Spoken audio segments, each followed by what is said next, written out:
So, jetzt aber unser nächster Sprecher, Nick Winkelman. Schon am Freitag mit seinem Workshop konnte er die Teilnehmer begeistern.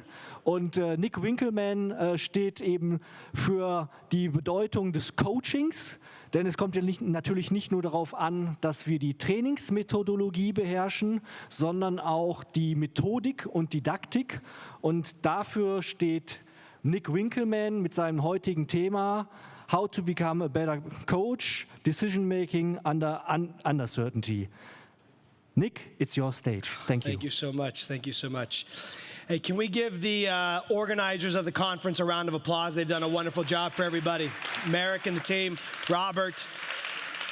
They've been wonderful to myself. How's everybody feeling?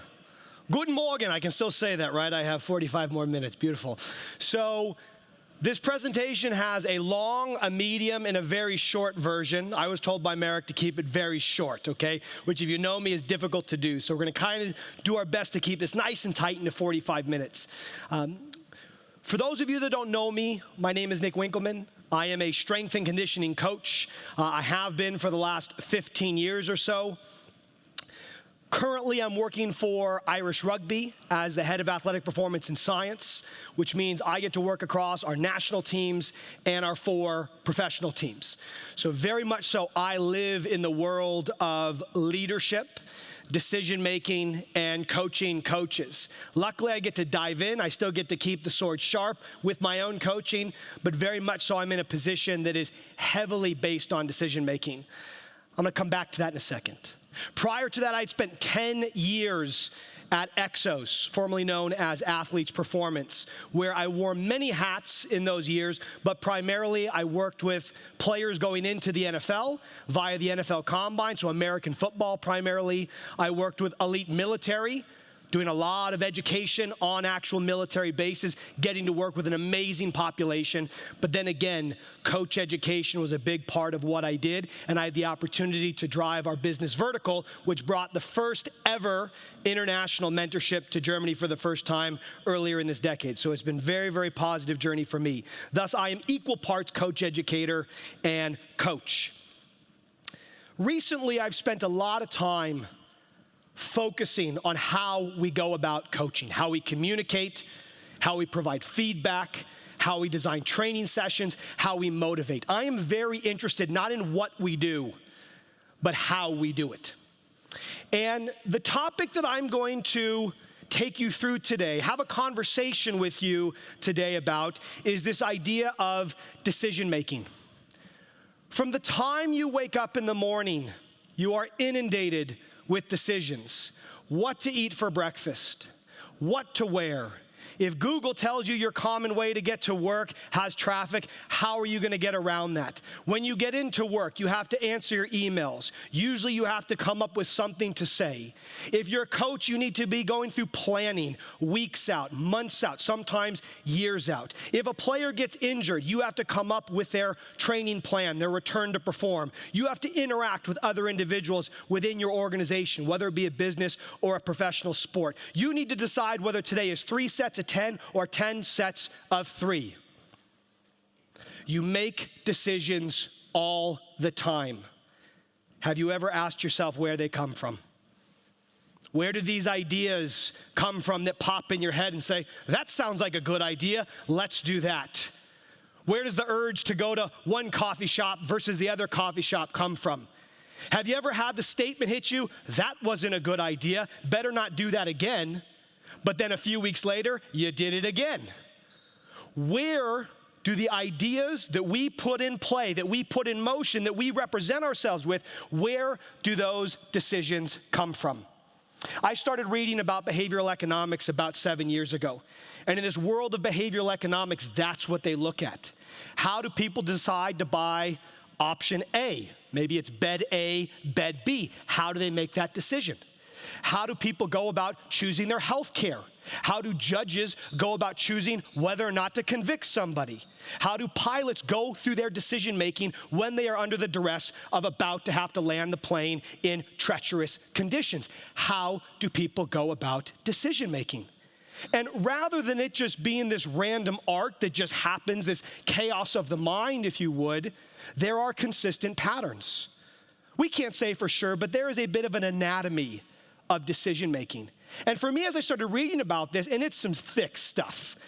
I'm not too interested in economics. I'm not too interested in law, kind of interested in medicine. But nonetheless, I was going through these books and I'm like, wow, this is freaking important. We make decisions, especially in high-performance sports, all the time. Who's going to translate this to us? Who's going to help us as coaches who make decisions about human bodies? Human bodies. Who is going to help us make better decisions so that we can put our clients, our athletes, and our patients on the best path forward? So I'm not going to show you exercises. I'm not going to give you a program. I'm not going to tell you what to coach. I'm not going to tell you how to coach. My objective today is to help you be a better coach. Dare I say, I think possibly a better person through 3 lenses. Clarity of thought, confidence in decisions, and precision in action. I'm not beginning to suggest that somehow this presentation will make you a perfect decision maker. No. But it will give you an opportunity to interrogate the decisions you make. So that when something doesn't go right, you have the mental faculties, the strategies to improve yourself the next time that decision is in front of you.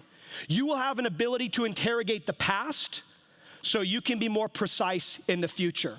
And you will know the speed bumps, the gaps in thinking, whereby you might be drawn to do one thing. You might just pause an extra second, think through it, read one more article before you go ahead and send that email, before you say that comment, before you write that program. And if I can just help you pause and give yourself headspace to interrogate your mind, interrogate your decisions before they turn into actions, that's what I believe my job is today in probably what is now only 39 minutes left. I am talking about you. I am talking about the decisions you make. This is not about the decisions your athletes make.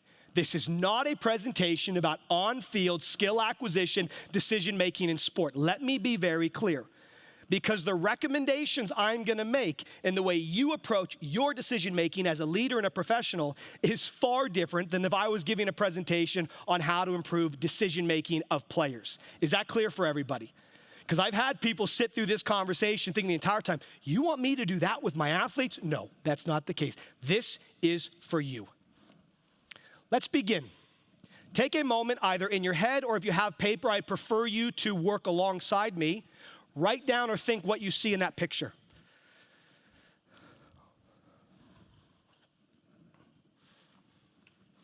Okay, raise your hand if you see a young woman looking over her right shoulder. Okay, most of you. Raise your hand if you see an old woman looking straight ahead. Roughly what's left. So if you're not quite sure,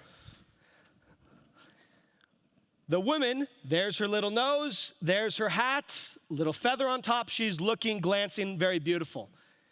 Now, the young woman, her chin becomes the old woman's nose. The gap is the old woman's mouth. Still a hat, but now it's a much bigger hat. And we see the face, entire picture, turns into an old woman's face. Which is right? Is it a young woman or an old woman? In this case, it is both, but it is perspective. And this is important because when it comes to our vision will oftentimes be biased. It will tell us what it wants us to see.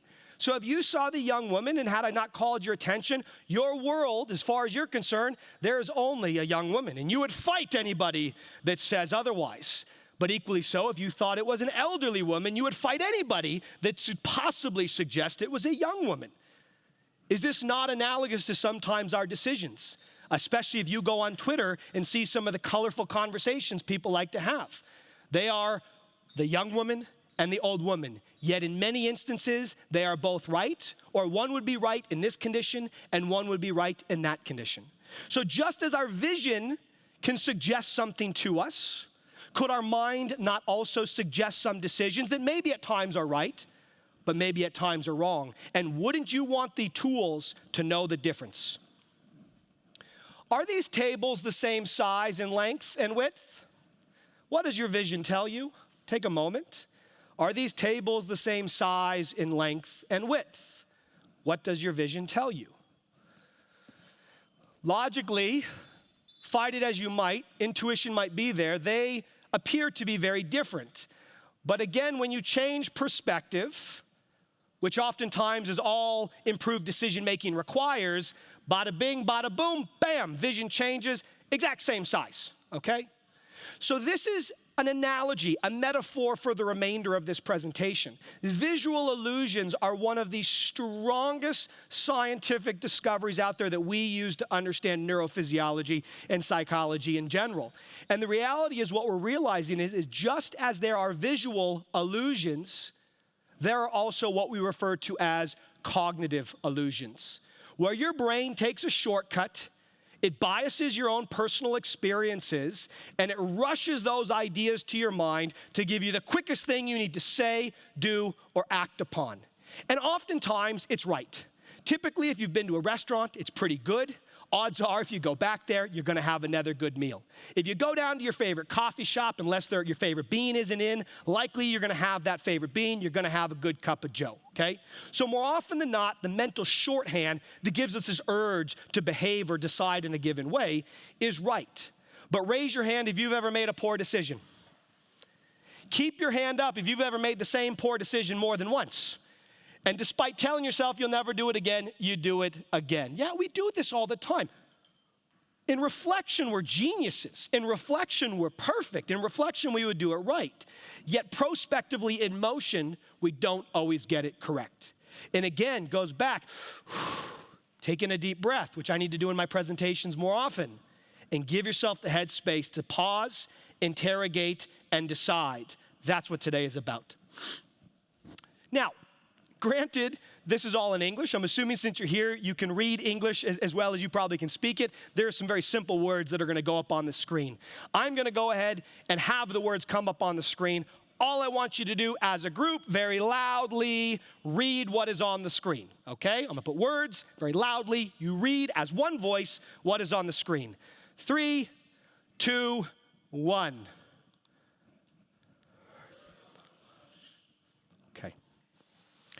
So if you look at it again, I think it worked. There are 2 thes, okay? So I didn't hear a bird in the bush. I heard a bird in the bush. So again, our mind, even now we're talking about visual, but now it's visual meets cognition. We are reading. It will remove things that it believes are unneeded.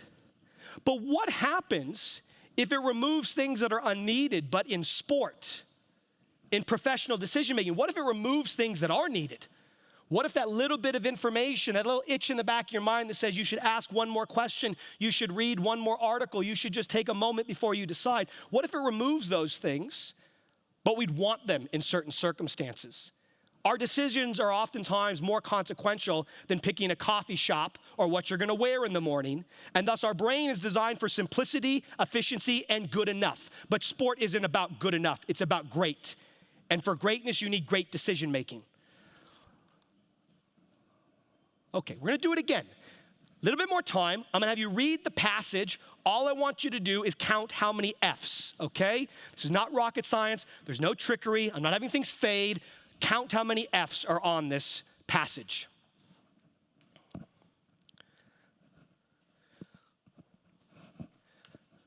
This is where I wish I had Jeopardy music, Robert. I need to put that in the slide. Do, do, do, do, do.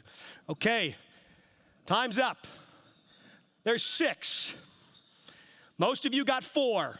You probably left out our friends of, because of is not very important. You kind of know it in the back of your mind. But again, the task was to count how many F's. I still look at this when I'm preparing for this presentation, and every other time I'll count 4, despite knowing it's on there. So our brain, again, is chasing efficiency. It removes things that it doesn't feel we need. But again, it's doing that in one circumstance, might not be relevant for the elite decisions you need to make in high-performance sport, okay? So like a filter, the brain limits the amount of information that enters consciousness at any given moment. This leads to a phenomenon known as inattentional blindness, okay? There is a book that just was published by a gentleman named Nick Chater. C-H-A-T-E-R. Nick Chater. I like his first name. The book is called The Mind is Flat. The Mind is Flat. And this book talks about a lot of wonderful things, but the number one thing that it talks about is how many things you can pay attention to at one time. And even though we have this, magic number 7, magic number 4, it's 1. Literally, when we put you into a lab, you can see one color at a time. You can only read 12 characters at a time on a page. This is a crazy one. They have a computer screen that tracks where your eyes are. And it only shows you 12 characters, which is approximately 1 to 2 words, okay? So wherever your eyes are, you see 12 characters. But guess what? Everything outside of that 12 characters is X's. Yet when you read that screen, you think it's a normal piece of paper. You think that you experience all this color. You think that you can comprehend all this information. That's your memory working. Your immediate attention is so limited, which is, again, the number one strategy I'm encouraging you to do, is when it's an important decision. The faster an idea pops into your mind, the more you should pause. Step back like something just rattled in the bush in the frickin' wild and interrogate it and make sure it's right for you, your clients, and especially if you're in high-performance sport or therapy, your athletes and patients, because you're only dealing with a limited number of mental resources here. So if the mind, like our vision, is so easily fooled, what or who dictates what we do and do not see, what we do and do not think? This has kept me up at night. Because when you're playing a sport and you miss the goal and you say to yourself, why did I do that? Who are you talking to? Oh, I'm gonna do this next time. No, you're not. Who are you talking to? When you interrogate your own consciousness, knowing, I know how to do this. I do it every time. Why didn't I do it today? Who are you having a discussion with? We call it an internal narrative because you're not just, you're talking to yourself, but you're talking to this thing that is voiceless, that makes you act sometimes in a way that you do not like. Why did I yell at that guy? Why did I punch that person in the face? Why did I send that email so quickly? And on and on and on. You question your decisions, your choices, and your behaviors all the time. Yet in the moment, someone's making them. Who is that person? And wouldn't you like to meet them? And wouldn't you like to be a little bit more critical of their decisions at times that act out in your own behavior? I know I would. So let's begin. A story of two minds. Now, you don't literally have two minds, but your subconscious has different areas of real estate. Some of our brain real estate is something that we can interrogate, that we call consciousness. It allows us to take an idea, a beautiful idea in our mind, and turn it around. It's quite slow. It's what's involved in mathematics. But then we have another part of our brain, our subconscious. Areas include your basal ganglia, your cerebellum, your thalamus, your amygdala. And this neural circuitry works hard to push ideas, emotions, thoughts up to that conscious area. It's not interrogating those thoughts, those emotions, those feelings itself. It needs you to do that. So sometimes what pops into your mind, if it's raw material, if it's uninterrogated, if you haven't shined up an idea well enough, pause, interrogate it, consider it, especially when it's important, and make sure it's right for your athletes, your clients, and your patients. I'm gonna show you, hopefully, how to do that today. So let me introduce you to these two people, two minds in one. I want you to go ahead and write down or notice what you feel when you see the following pictures, okay? Snap judgment, boom. Okay, call it out. How do you feel? How do you feel when you see that? Frightened. Don't be frightened, Robert. It's okay. He's not coming off the slide. What else? Stressed. Defensive. Intimidated. All of these, is it fair to say, are negative connotation emotions. All in different words, but negative nonetheless. Okay, let's do it again. 3, 2, 1. Okay, how does it make you feel? Sad. Say again? Protective, especially if you have children possibly, yeah? How else? One more. Say again? Calm. Almost like you want to be able to go up and operate at the same level as this young child. So How difficult was it to answer those questions, even if you didn't raise your hand or speak up? Was it very difficult? Did you have to think of it? No, it struck you. It was like it was there. It's like, have you ever tried to stop reading? Or maybe when you get up from this talk, stop walking out the door. Try to unlearn those things. There's certain implicit things that you can't even touch or feel that just happen. Emotion is one of those. Emotions feel like they happen to you. I'm going to show you that that's not true, but the emotions feel like they happen to you. This is what we call the quick character in our mind. And final one, answer this math problem. Shout it out. 4. Did you stop your mind from saying 4? Did you summon 4 up? No, it was just boom, it was there. It was as simple to see as knowing that that is 2 plus 2.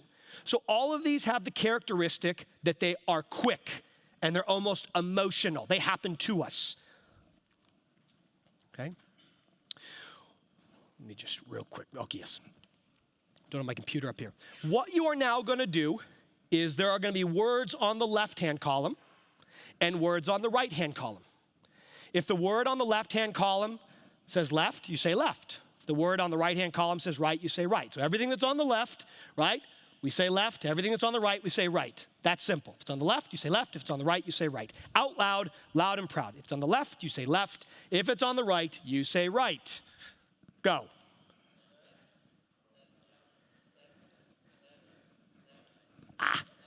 Oh, jeez. Okay. I get my American counterparts with this one, but that was pretty good. Okay, so we had to work hard. We had to work hard here, right? Left and right, left and right. Let me just make sure I know what this one is. Yes, okay. So if the word is in lowercase, if it's written in lowercase, say lowercase. If the word is in uppercase, say uppercase. Okay, so lowercase if it's lowercase, uppercase if it's uppercase. Here we go. 3, 2, 1, go. Yes, yes. Oh, was that as easy as targeting emotions, or did that take a bit more work? Harder. Traps went up, heart rate went up, right? Maybe some of you sat up. So this takes a little bit more effort. So it seems that certain behaviors and decisions are quick. One might even call them snap judgments. And then there's this other category of decisions that takes a bit more consciousness, a bit more work, a bit more effort. Okay, go ahead and solve that one in your head real quick. We're in Germany. I guarantee half of you got that one, no problem. 403, okay? So again, even within given categories, mathematics in this case, not all decisions that we front up with are the same. So we have certain conditions where our brain seems to operate fast and we perceive it to be correct. But we have other instances where we know we have to put a bit more work. Movement feels fast, we just do it. Mathematics, that feels slow, we have to think about it. So we have these two different contributors that draw in the narrative of our mind. All of this is coming from a brilliant book called Thinking Fast and Slow. I guarantee that it's published in German. Okay, it's written by Daniel Kahneman, and I cannot recommend it highly enough. And he talks about the brain in terms of system 1, system 2. 2 characters, 2 narratives driving one person, one consciousness. Let's go through system 1. It's intuitive. It's subconscious. It's automatic. It's effortless. It feels rapid. It's transparent. By transparent means you don't know where it comes from. You don't know why you feel that way. Let me give you an example. Let's imagine an adult, let's say 22 years old. And for all of her life, she says she is frightened of dogs. So you happen to have a dog, you invite her over, she sees your dog, right? Steps back, please, can you put your dog away? You're like, oh, it's the nicest dog in the world, it wouldn't harm a fly. No, please, you see, get flushed, everything. And you're wondering, gosh, why does this person hate dogs? Well, what if I was able to take you all the way back? Because you're not born not liking dogs. At least I'm not aware of the dog hatred trait yet. 2 years old, gets bit. By chance, dog on the street. Mom and dad so frightened, take her to the hospital. And from that day forward, what happens to mom and dad? Every time she sees a dog, stimulus response, don't touch it, don't want you to get bit. They were so harmed by that. That person, in that moment before the dog bit her, was completely fine with dogs. But now has this stimulus response that's been bred into her, right? Nurture, not nature, and inevitably grows up to think, yeah, I just don't like dogs. So every time she sees a dog, what happens? Boom, intuition says, don't like dogs, step back. but is that the best decision? If it's a nice, kind dog, she actually is losing a part of her life that could be wonderful with a little puppy. But she feels that this decision is right for her, but she has no idea probably where it came from, yeah? So many of our decisions, our quick judgments on this left column are like that, and they're transparent to us. We don't know why we feel this way. We just do. And the reality is it comes from our culture, it comes from our experiences, it comes from our upbringing. And sometimes those do not serve us well. We lose out or we make poor decisions because of it. Again, we have to interrogate system one. We have to question it at times. System two, though, uses reason. It's conscious. It's controlled. It feels effortful. It uses deductive reasoning to break things down. It's slow. We might call it self-aware. It uses rules. It is the best thing we have at statistics in our mind, okay? So as you might imagine, anything that system one says we should do, system two technically has an opportunity to consider it, calculate against it, and make sure it's the right decision for them. So we think of system one as bottom up.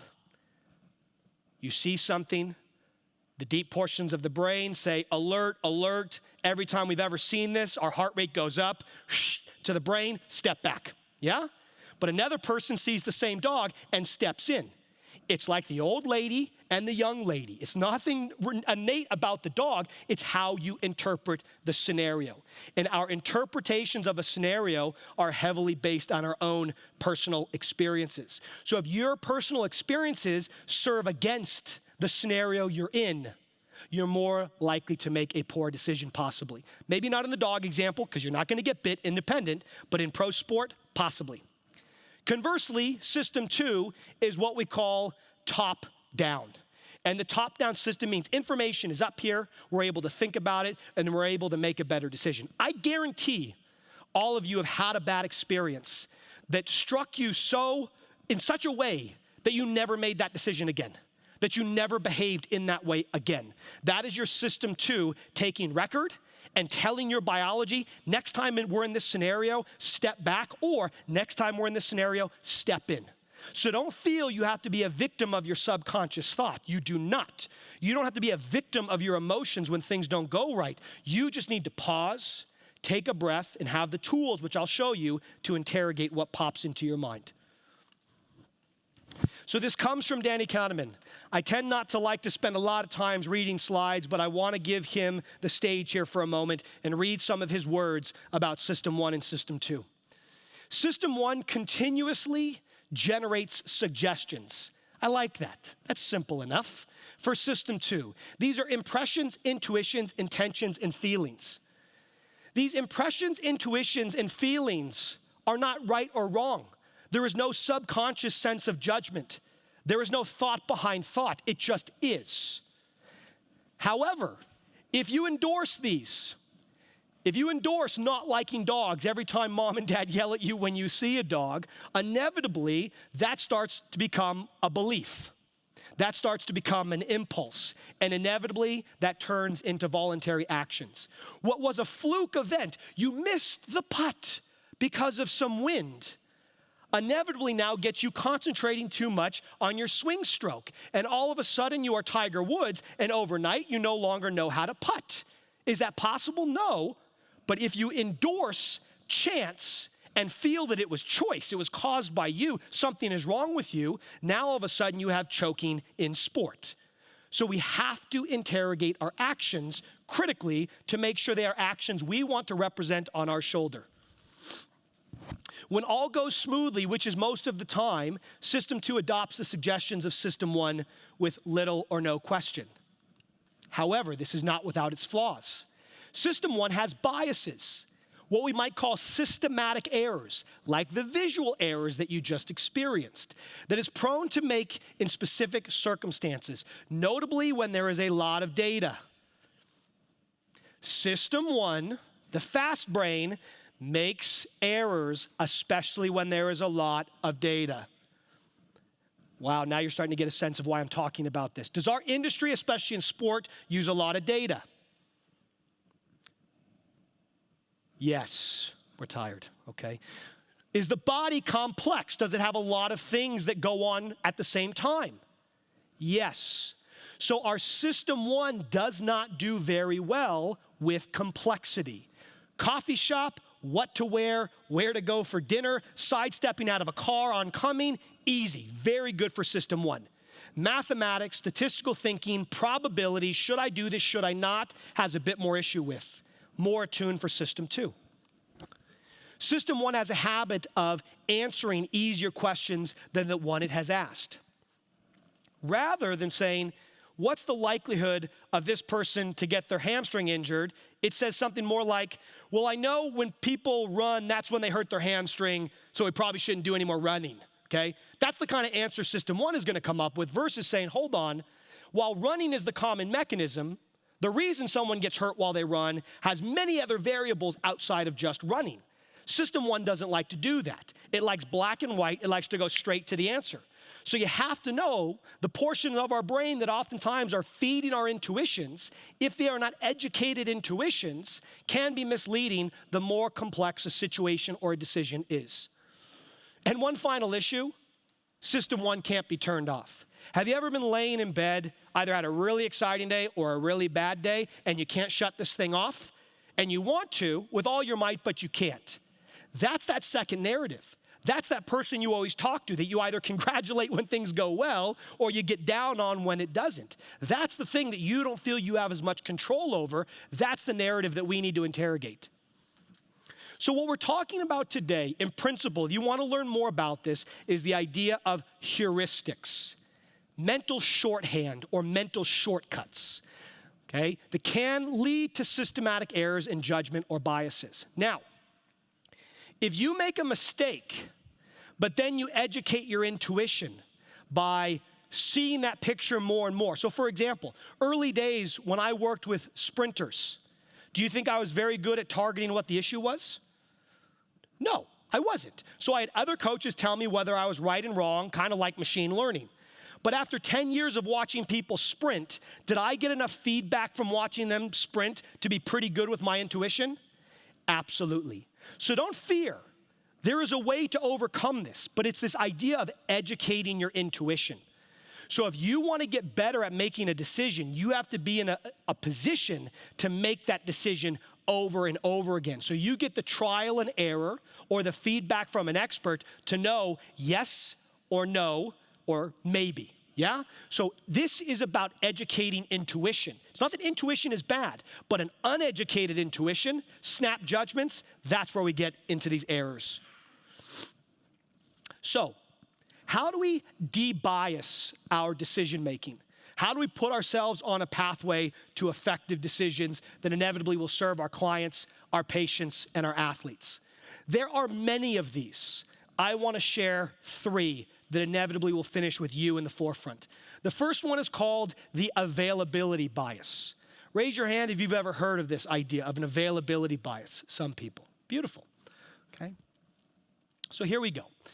An availability bias is very simply how easy something is to recall. Think about that. What pops in your head is usually the easiest thing for you to remember in a given context. Should that really be the only factor that supports your decision-making, how easy something is to remember? I think most people logically would say no. However, our behavior tells a very different story. Oftentimes, our decisions are heavily biased by the available information in our head, which relates to our experience. I just want to prove this to you really quickly. I looked up in a German dictionary last night, so I believe this gig will work, okay? So here we go. I want you right now, either in your head or write it down, text it to somebody, I don't care.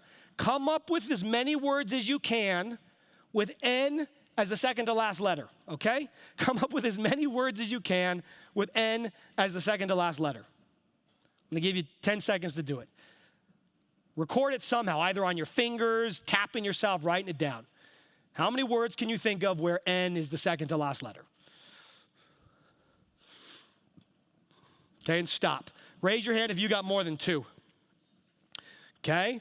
Raise your hand if you got more than 5. Okay, oof. Raise your hand if you got more than 8. Okay, let's do it again. Ready? Write down as many words as you can that end in ing. Now, in English, this is very easy to do. I got at least 1,000 words on the German dictionary that said words end in this. So take a moment, see how many you can remember. ING. Okay. Raise your hand if you thought of more than 2 this time. Same guy, beautiful. Bravo, bravo, okay?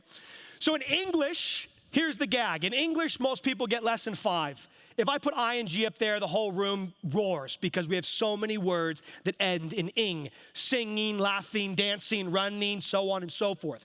And the reality is, just by shifting the context, all this information comes flooding into their mind. But the reality is, both of these questions are the exact same. ING has N as the second to last letter.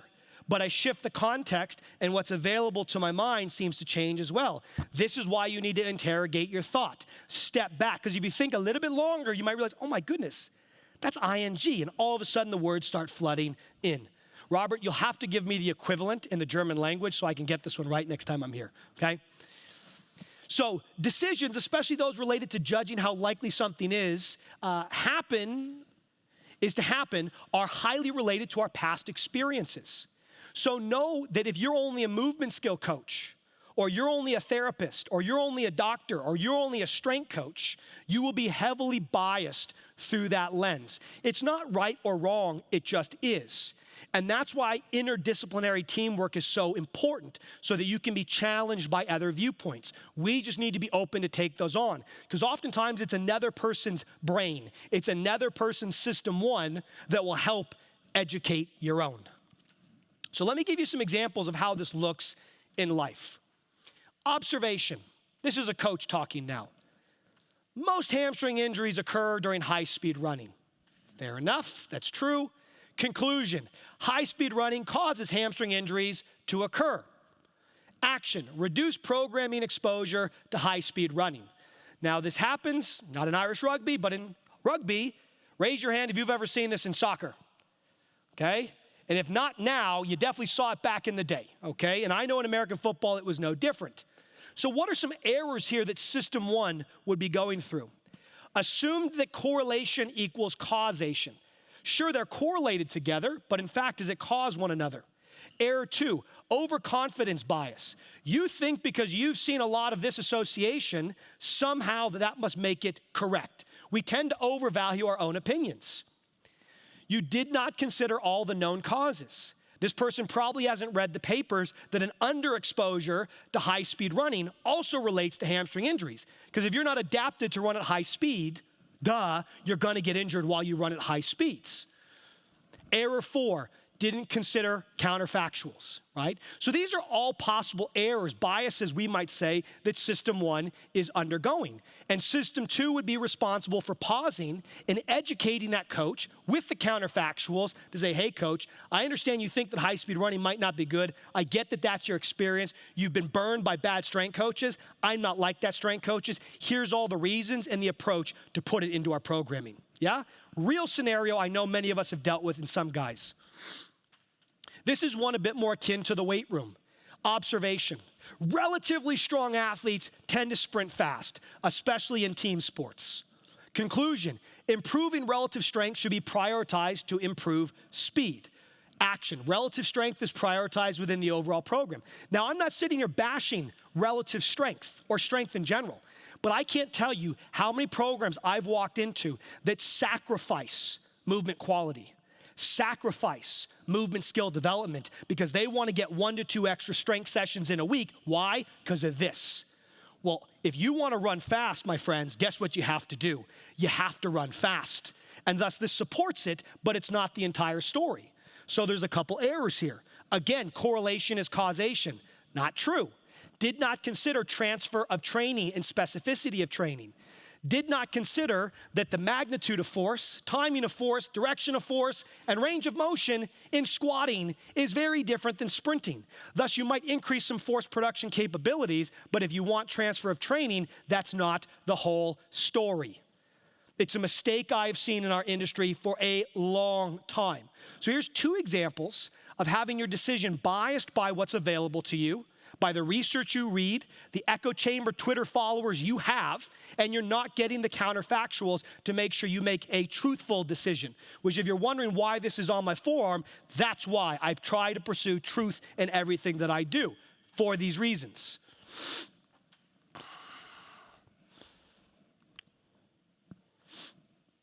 So, in sum here, depending on ease of recall, this can be useful heuristic. Coffee, shop, clothes, no problem. However, for your more complex decisions, availability or ease of recall cannot be a proxy for evidence-based decision. In support of this point is the following. In research, the more important a decision is to you, the less you will depend on how easy something is to remember. In research, the more important, and typically they're doing this in betting and money to make sure it's really important for the participants, the more important a decision is for you, the less you will depend on your own memory. The more you will inquire, ask questions, and seek out other input. That alone should reinforce that we know our own memories at times can be undependable. Just because it is easy to remember doesn't mean it is true. Say it to yourself 10 times as you leave today. Just because it is easy to remember doesn't make it true. Emotion. What colors our decision making? Where do many of our decisions come from? The reality is your desire oftentimes to do something has an emotional flavor. Think of emotions like hashtags. And you go onto an Instagram or a Twitter post and all these hashtags are there. You can think of your emotions as being the proverbial hashtag that supports your decision making. Why else would we say we need to be neutral in this decision? We need to be unbiased in this decision. Why do we have blind interviews? All because we intuitively know our emotions inappropriately and sometimes appropriately color the way we think and act. How does it work? Well, affect, which is what sits under emotions on the general scale of do I feel good, do I feel bad, starts to populate at 200 milliseconds after you're exposed to something.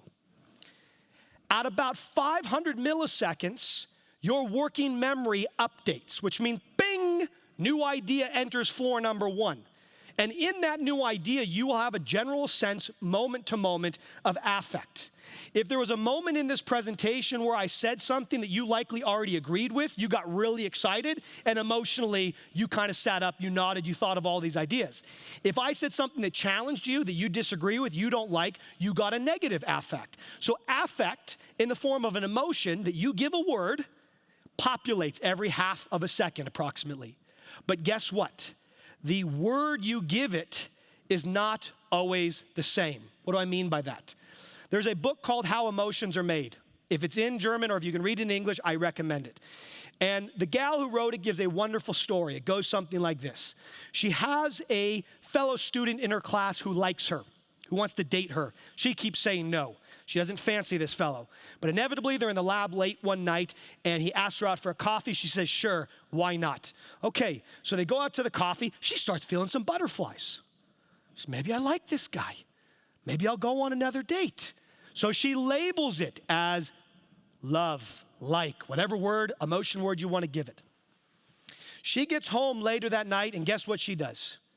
She throws up all throughout the night because she didn't have butterflies for him. She had butterflies from the pasta she had had the night before. She had the flu. She had food poisoning. She mislabeled the emotion.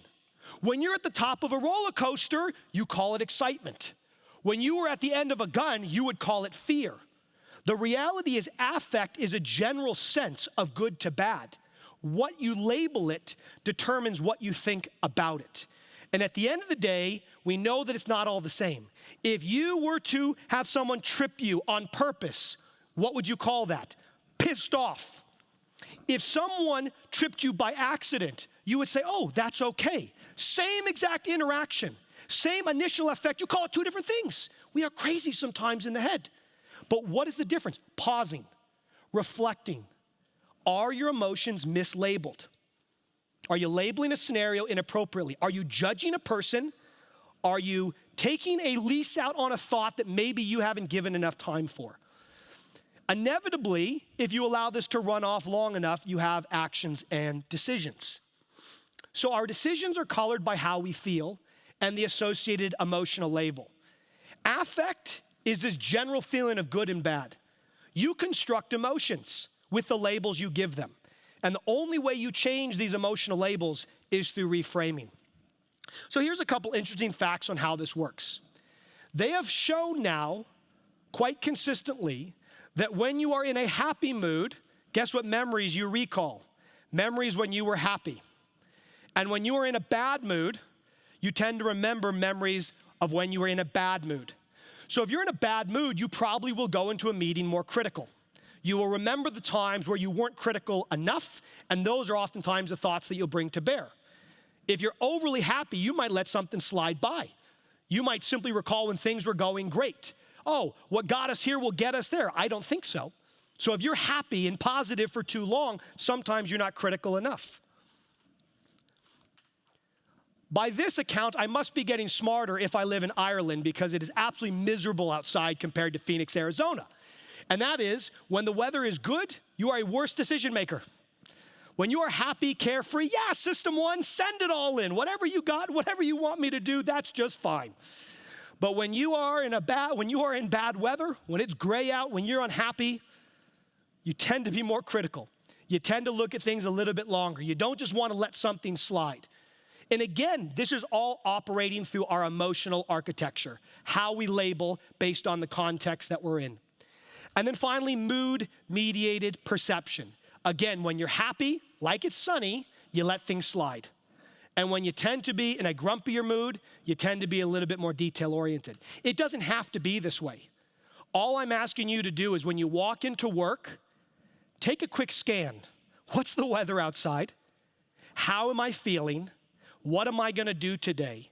And just try to pre-screen system one and see where you might get into logical traps. I took a course on how to have difficult conversations because inevitably you have them.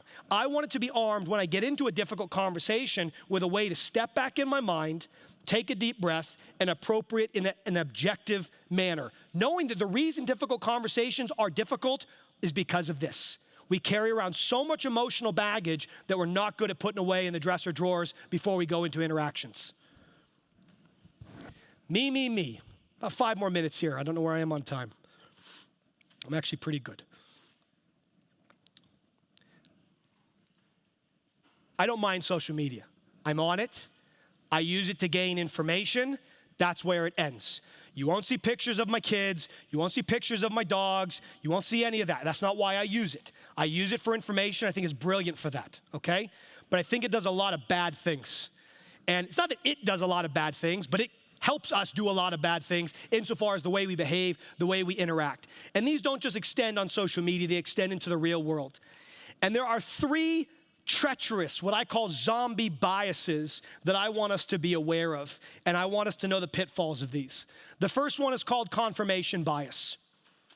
The tendency to look for evidence and or interpret evidence in a way that confirms your existing thought process and or view of a given phenomenon.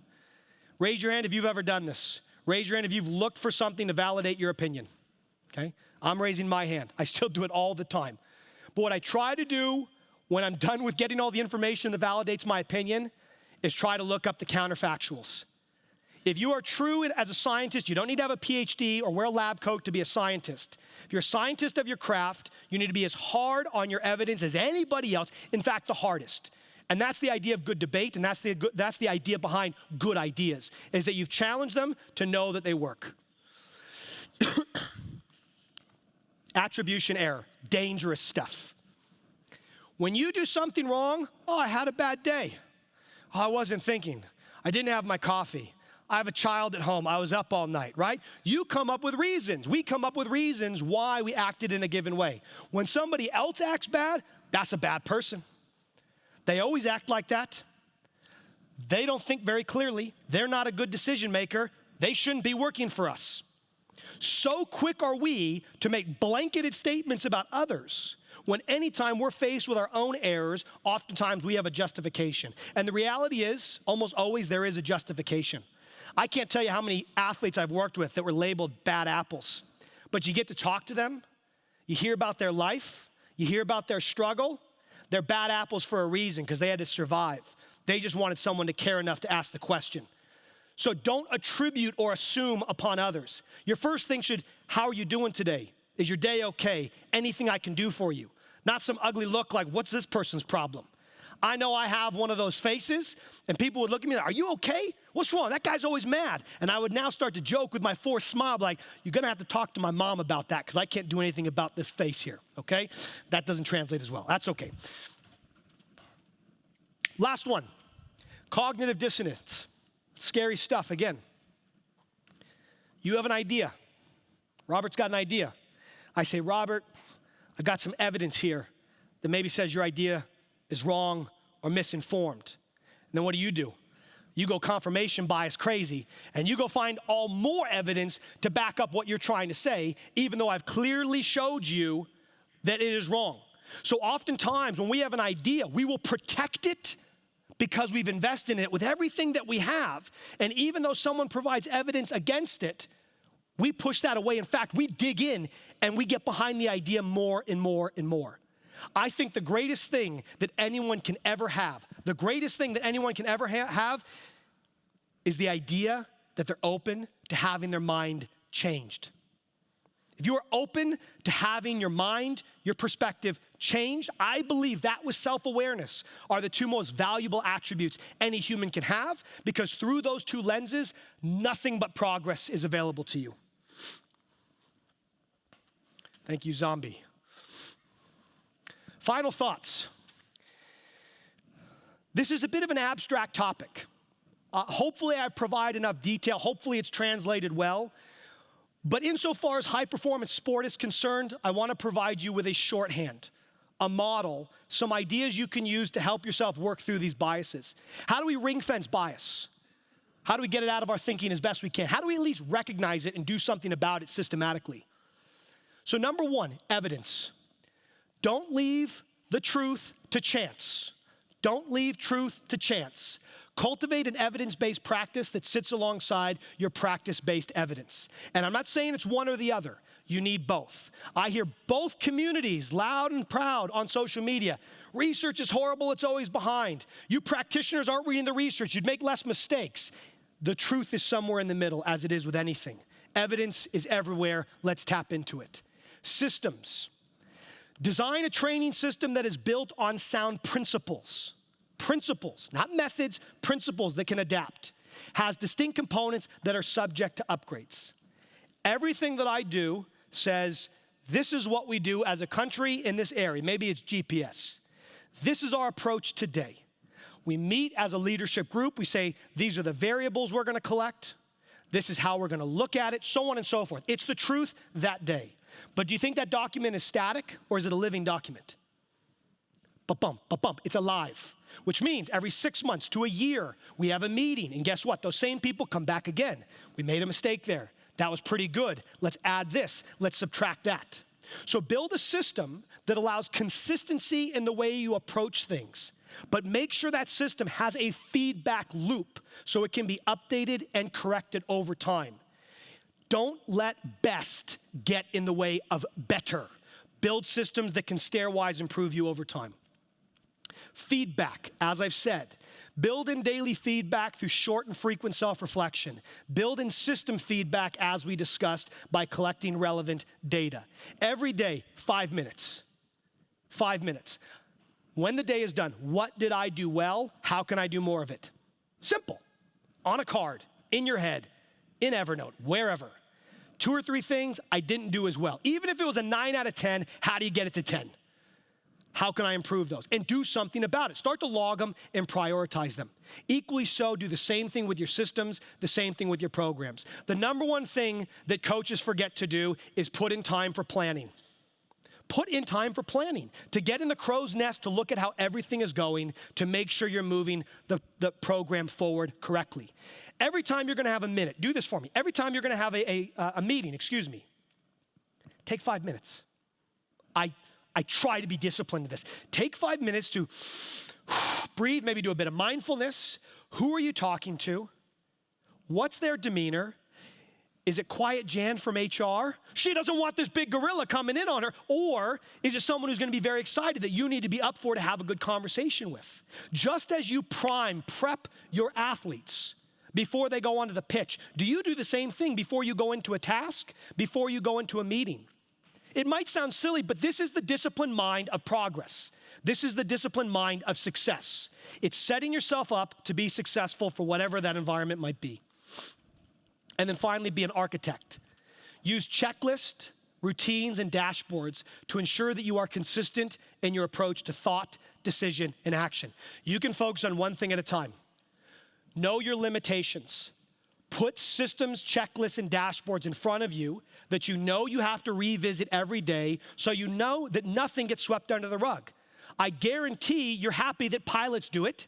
I guarantee you're happy that your surgeon does it before they walk in. Do our players deserve any less? I don't think so. And if you do this correctly, this is by complete chance, I believe you'll be safe from biases. You will ring fence them, and if anything, less of them will hit you in your decision making, and you'll be much better off to feedback through them when they do and overcome them. In summary, Mr. Daniel Kahneman, decision making is underpinned by fast thinking, system 1, and slow thinking, system 2. Heuristics or biases are these mental shortcuts that can produce systematic errors, especially the more complex the decision is. Errors emerge when the fast thinking of system 1 is not fact-checked by system 2. Interrogate the decision, interrogate the consciousness, take the extra breath, and examine what you're about to do. Be aware of the availability bias. Just because it is easy to remember does not make it true. Be aware of the affect bias. Have you mislabeled something? Are you coming into a meeting with the wrong emotional setup in your mind, in your body? Have you misjudged somebody? And then finally, the zombie biases. Mindless decisions that pursue self-interest, not truth. You've been wonderful. I'm happy to answer questions. I know we have someone coming after me. Thank you so much.